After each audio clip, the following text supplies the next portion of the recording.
여러분 안녕하세요. 전산회계 운용사 상급 실기편입니다. 실기시험 제5회 모의 문제 중 두 번째 거래 입력에 대한 문제를 풀어보도록 하겠습니다. 두 번째 문제인 거래 입력에 대한 내용을 먼저 살펴보도록 하겠습니다. 출제 범위는 회계 원리 부분이고요. 계정 과목을 KIFRS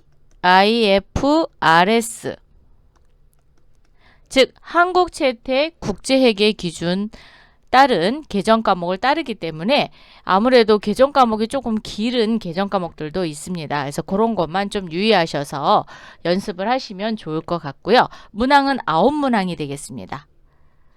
각 4점씩이니까 36점을 획득할 수 있는 문항이 되겠죠. 그럼 프로그램에서 사용하는 메뉴는 일반 전표 입력이 대다수를 차지하고 있습니다. 그래서 대부분 한 7문항 정도는 일반 전표 입력을 통해서 입력을 하고요. 입고 입력, 입고는 상품을 구매했을 때, 그죠? 자, 구매 또는 매입했을 때 한 문제. 출고 입력은 상품을 판매했을 때. 판매니까 매출이 되겠죠? 이것도 한 문제. 그러면 입고와 출고는 연결되는 게 매입 매출 전표랑 연결이 됩니다. 그래서 입고 입력과 출고 입력에서 전송을 통해서 회계 모듈로 전표를 넘깁니다. 넘길 때 사용하는 게 매입 매출 전표 입력입니다. 여기에서는 이제 전자 세금 계산서 여부, 즉 전자 여부를 확인해서 반드시 기록을 해주시고 또 분계 부분에서 수정을 하거나 이럴 때, 그죠? 자, 분계 수정 시 사용한다. 합계잔액 시산표 등은 그렇죠. 일반 전표 입력을 입력할 때 조회를 해야 되는 잔액 조회를 해야 된다든가 그럴 때 사용하는 거고요. 매입 매출 전표할 때도 마찬가지입니다. 뭐 선급금이라든가 선수금 이런 거 조회할 때 합계잔액 시산표 많이 이용합니다. 거래 입력에서 주의할 사항은 채권, 채무, 금융거래처는 반드시 거래처 코드를 입력한다라는 거예요. 거래처를 입력하시오 라고 문제에 나와 있지만 이때 거래처라는 건 전산 프로그램상 거래처 코드를 입력해서 거래처 원장까지 반영을 하라는 얘기입니다. 그렇기 때문에 여러분이 거래처 이름만 입력하시면 안 되고요. 반드시 코드로 입력하시기 바랍니다. 문제 풀어보도록 하겠습니다. 문제 2. 다음 거래를 입력하시오. 단, 채권, 채무 및 금융거래는 거래처를 입력한다. 이때 거래처는 그렇죠. 거래처 코드를 입력하시면 되겠죠. 첫 번째 문항입니다. 8월 3일 상품을 매출하고 전자세금 계산서를 발급하다. 자, 공급자는 미래가구 우리 회사죠. 공급받는 자는 서울상사입니다. 뭘 팔았나 보니까 책상과 의자를 8월 3일 날 공급을 했고요. 1,500만원, 150만원 부가가치세가 붙었습니다. 그런데 대금은 어떻게 했어요? 외상으로 했습니다. 전자세금 계산서 하단에 대금 결제 방법이 나와 있으니까 이걸 보시고 외상으로 했구나 라는 걸 알 수 있어요. 그러면 상품을 매출했으니까 우리가 출고 입력을 통해서 재고자산 수불부에 반영시키고 그리고 전송을 해서 매입 매출 전표에 와서 전자세금 계산서 체크하고 이렇게 하면 되겠죠. 그래서 물류관리에 출고 입력, 회계 모듈에 매입 매출 전표 입력까지 두 가지를 해보도록 하겠습니다. 자, 물류관리의 출고 입력입니다. 클릭. 8월 3일 건별 과세 거래처는 서울상사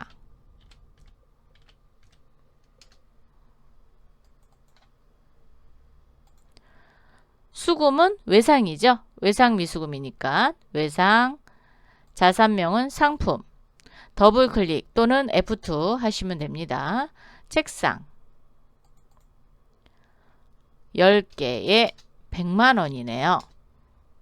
그럼 공급가액이 1000만원, 부가세 100만원. 두 번째 상품입니다. 의자 10개 50만원. 외상으로 했기 때문에 하단에 수금 구분은 외상 1650만원 공급 대가가 이렇게 되어 있어요. 그리고 체크하시고 반드시 전표 추가. 전송까지 해주셔야 됩니다. 전송을 하시고 나서 항상 상단에 전송 여부에 전송이 되었는지를 꼭 확인하시고 회계 모듈에 오셔서 메인 매출 전표입니다. 날짜는 8월 3일. 책상 외 해서 출고 입력을 통해서 전표가 전송됐음을 확인하시고 전자세금 계산서를 발급했으니까 전자세금란에 1번 이렇게 전자입력 해주시면 되겠습니다. 분계는 외상으로 그냥 두셔도 돼요. 왜? 차변의 외상매출금, 대변의 부가가치세 예수금, 대변의 상품 매출은 자동 분계가 이루어졌습니다. 두 번째 문항입니다. 8월 6일 상품을 매입하고 전자세금 계산서를 수취하다. 이번엔 상품을 사갖고 왔죠. 그리고 전자세금 계산서 수취했습니다. 반드시 체크해줘야 될 필요성이 있고요. 자, 우리 회사가 품격 가구에서 장식장을 사왔네요. 8월 6일 날 2천만원어치 사왔고요. 부가가치세 200만원. 대금은 외상으로 했습니다. 즉 외상 매입금으로 가지고 왔어요. 자, 그러면 상품을 매입한 거는 입고 입력을 통해서 전표를 전송해서 메인 매출 전표까지 가야 되겠죠. 자, 그럼 입력 한번 해보도록 하겠습니다. 물류관리에 입고 입력입니다. 클릭. 날짜는 8월 6일입니다. 건별 과세가 되겠고요. 거래처는 품격 가구입니다.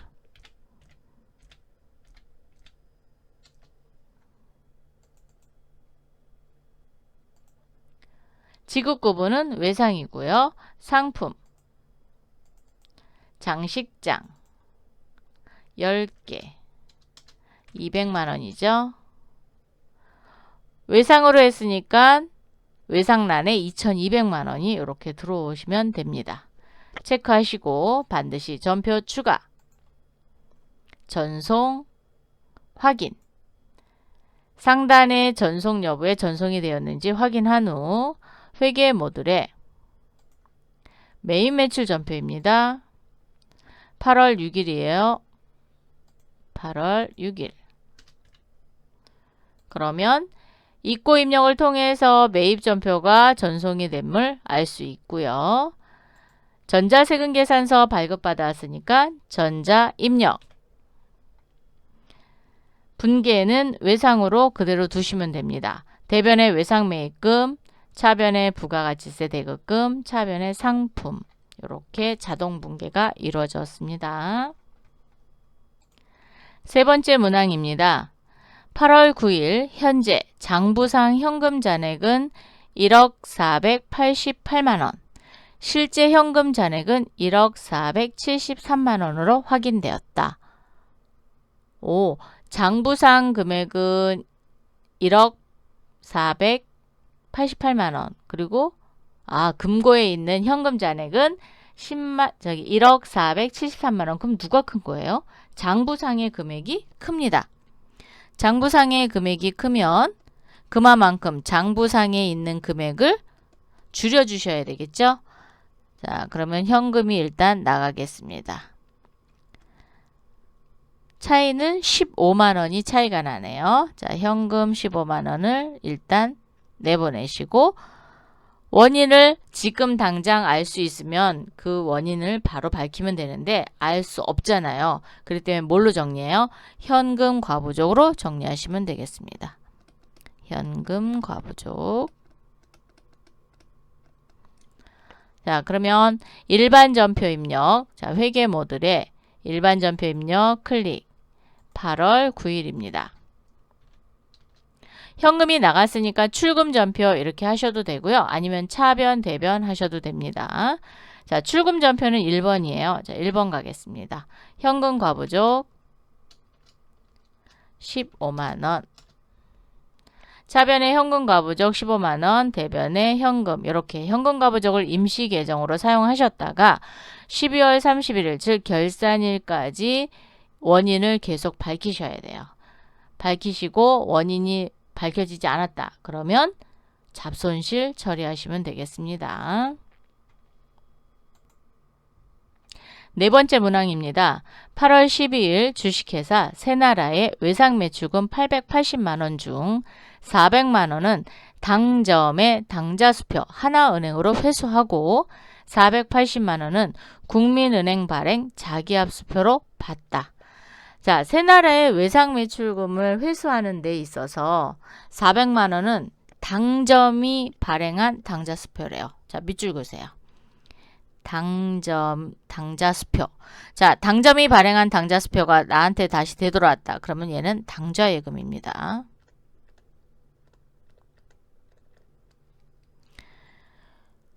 국민은행 발행 자기압수표로 받은 거는 현금입니다. 이렇게 당자수표인데 당점이 발행했으니까 우리 회사가 발행한 당자수표를 그대로 회수했어요. 그러면 당좌예금의 계좌를 늘려주면 되고요. 자기압수표를 받은 경우는 현금으로 정리하시면 되겠습니다.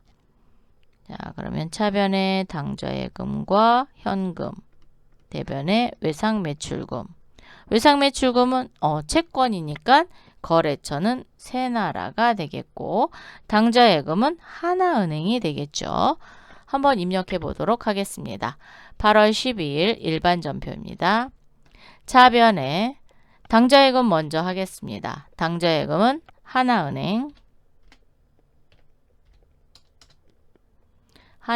당좌계좌로 열어주시고요. 480만원 400만원이죠. 자, 400만원. 차변에 현금. 스페이스바 눌러서 지워주셔도 되고 그냥 엔터 하셔도 상관없습니다. 왜? 코드가 잡히지 않기 때문에. 480만원. 대변에 외상매출금이고요. 새나라 반드시 걸어주셔야죠. 새나라 880만원.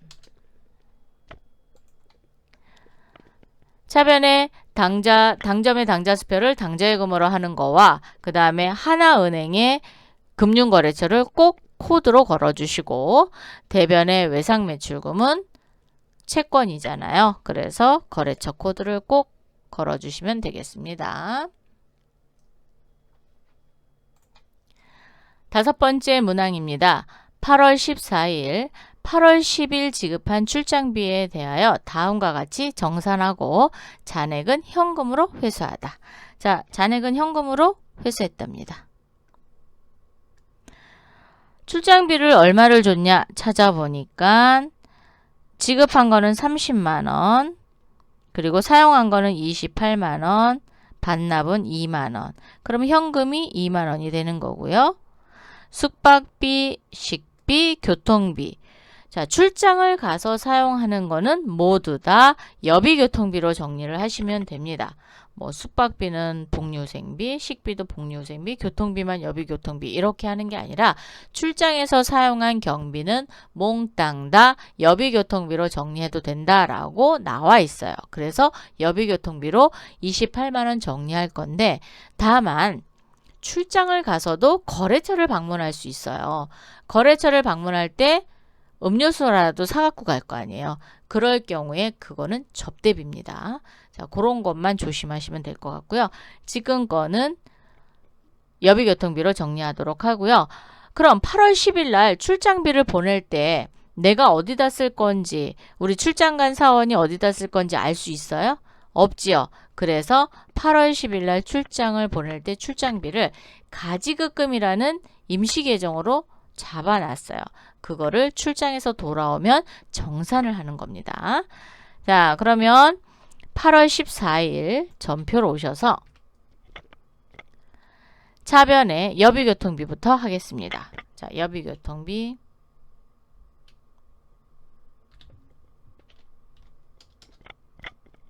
800번대 여비교통비 쓰시는 거죠. 금액은 28만원. 같은 변 현금 2만원 들어왔고요.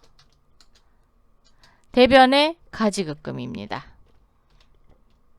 가지급금 정사랑 코드가 있나요? 한번 넣어볼까요?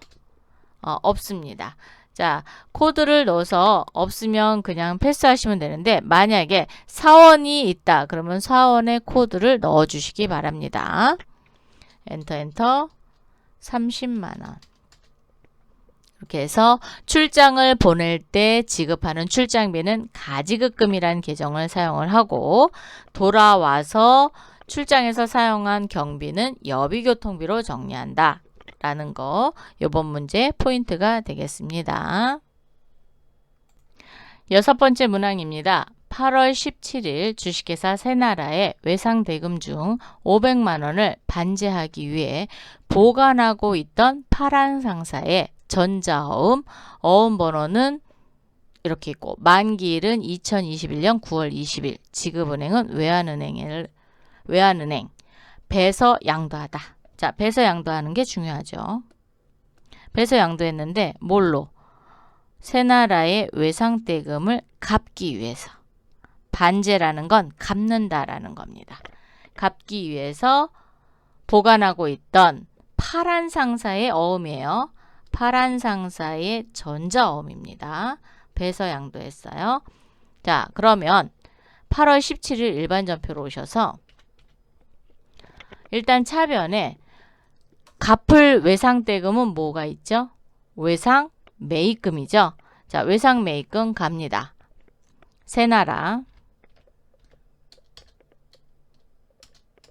금액은 500만원.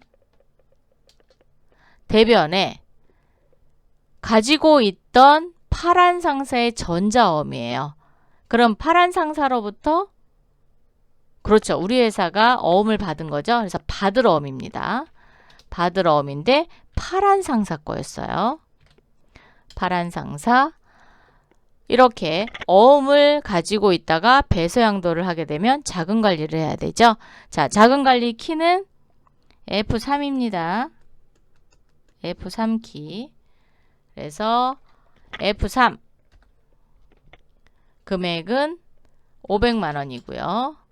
근데 F3 키가 기억이 안 나요. 그럼 어떻게 해야 돼요? 금액을 넣고 기능 모음을 열어서 자금 관리 요거를 선택하시면 됩니다. 여기를 선택하셔도 돼요. 자, 그런데 금액을 넣지 않으면 얘가 활성화가 안 되니까 금액을 넣고 얘를 열어보도록 하세요. 자, 하단에 받으러옴 관리 창이 열렸습니다. 이거를 자금 관리라고 얘기합니다. 배서 양도했으니까 어음의 상태를 누르게 되면 자, 2번이 할인이고요. 3번이 배서입니다. 그러면 3번을 누르셔야죠. 자, 3번. 배서로 바뀌셨죠. 어음 번호는 이미 처음에 파란 상사로부터 받을 때 자금 관리를 해놨어요. 그래서 F2 또는 더블 클릭합니다. 파란 상사의 어음이 005, 2021, 0220, 2021, 09201 이렇게 20자리로 만들어진 전자어음이 있어요.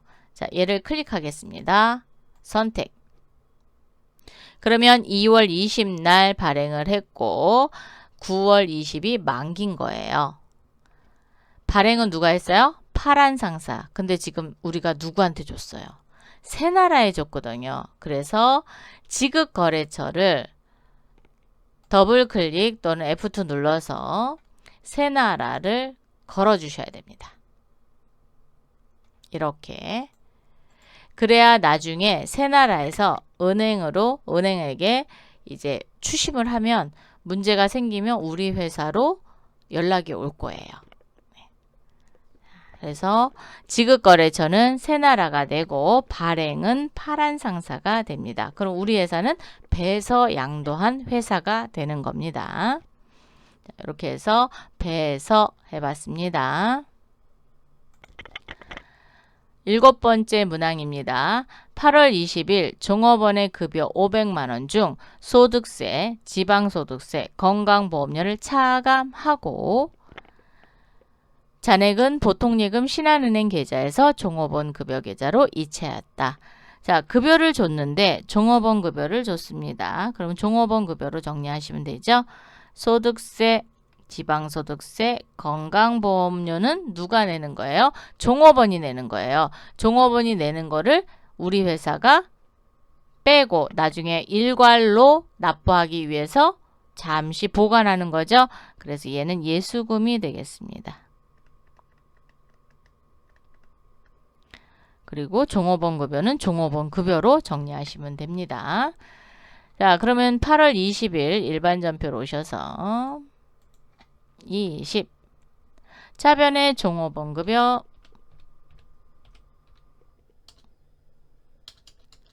500만원 대변의 예수금입니다. 예수금은 오른쪽 마우스 눌러서 계산기 33만원 입력해 주시고요.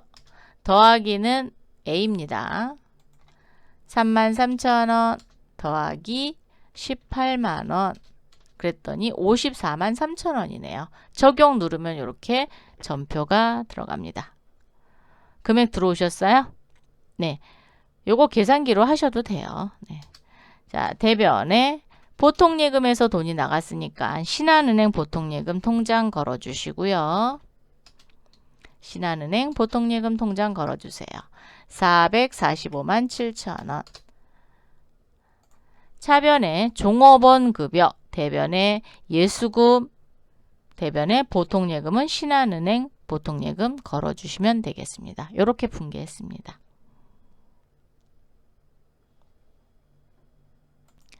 여덟 번째 문항입니다. 8월 21일 새마을금고로부터 차입한 단기 차입금 중 원금 300만원과 이자 15만원을 당좌 수표로 발행하여 상환하다. 자, 마을금고로부터 단기 차입금을 그러니까 돈을 빌려온 거죠. 빌려온 거에 원금과 이자를 갚았습니다. 뭘로? 당좌수표를 발행하여. 자, 당좌수표로 발행하면 당좌예금이 나가야죠. 원금은 단기 차입금, 이자는 이자 비용이 되겠습니다. 자, 그럼 전표 8월 21일로 오시고요. 차변에 대변에 있던 부채를 없앨 거예요. 그럼 어디로 가요? 차변으로. 그래서 단기 차입금이 옵니다. 단기 차입금 거래처는 새마을금고 300만원 차변의 이자 비용이죠. 자, 이자 비용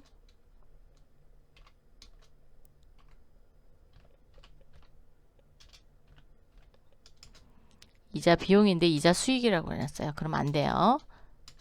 금액은 15만원. 대변의 당좌예금이 하나은행 당좌예금 계좌가 되겠습니다. 그래서 하나은행 당좌 315만원 이렇게 정리해 주시면 되겠습니다. 자, 그래서 단기 차입금은 부채이기 때문에 채무. 그래서 거래처 새마을금고 걸어주시면 되고 이자 비용 요거요. 요거는 스페이스바를 이렇게 지우셔도 됩니다. 그냥 두셔도 되고요. 당좌예금은 하나은행 당좌 이렇게 했어요. 그래서 수표를 발행하면 당좌예금으로 정리한다. 9번째 문항입니다. 8월 30일 조선일보 8월분 신문대금 2만원과 법인 균등할 주민세 10만원을 회사 법인카드, 국민카드로 납부하였다. 아, 신문대금은 뭘로 정리하죠? 도서인쇄비. 도서인쇄비. 법인 균등할 주민세는 세금과 공과. 그런데 회사 법인카드로 결제를 납부를 했어요. 법인카드는 금방 결제가 되나요? 아니죠. 한 달 지나면 카드사에서 청구를 하죠. 그때 결제하는 거잖아요. 그래서 얘는 미지급금으로 정리하셔야 돼요. 미지급금. 자, 미지급금은 그렇죠. 나중에 카드사한테 돈을 줘야 되기 때문에 국민카드를 걸으시면 되겠습니다. 자, 8월 30일 전표로 오셔서 차변에 도서인쇄비 800번대 도서인쇄비 가시고요. 2만원. 같은 변에 세금과 공과 10만원. 대변에 미지급금 국민카드 넣어주시고요. 은행명 넣으시면 안 돼요. 국민카드 12만원. 그래서 채무에 대해서는 반드시 거래처를 거는데 카드기 때문에 카드를 걸어 주셔야 된다라는 게 이번 문제의 포인트가 되겠습니다. 이렇게 해서 이번 시간에 제5회 모의 문제 중 두 번째 거래입력 9문항을 모두 풀어봤습니다. 다음 시간에 또 만나요. 감사합니다.